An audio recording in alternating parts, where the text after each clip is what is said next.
Heart check, heart check. Hey, can I ask you something?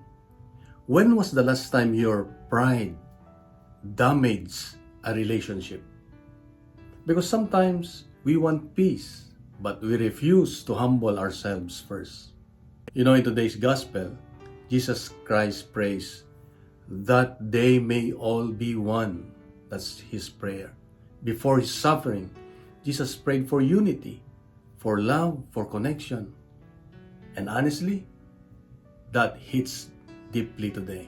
Because many people are disconnected from family, distant from friends, emotional closed.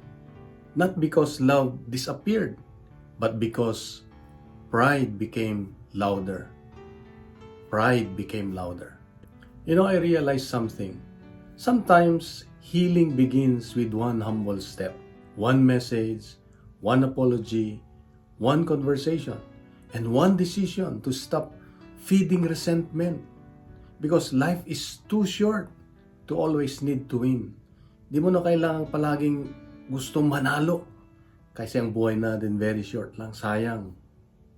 Pag winaldas lang natin ang buhay natin sa walang kakwenta-kwenta. So maybe the most powerful witness of faith is not preaching loudly, but choosing love over ego. Choosing love over ego. Choosing peace over pride. Choosing reconciliation before it's too late. And so let us ask the Lord to help us. Lord Jesus, soften my heart. Teach me to choose love over pride, peace over ego, and humility over stubbornness. Help me heal relationships instead of silently breaking them. I ask this through Christ Jesus, my Lord, my God, my Savior. Amen.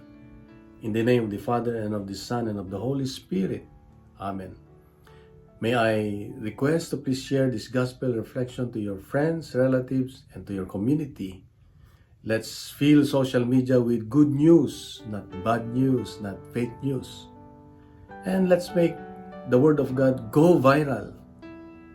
And please leave your comments below. God bless, and God is good.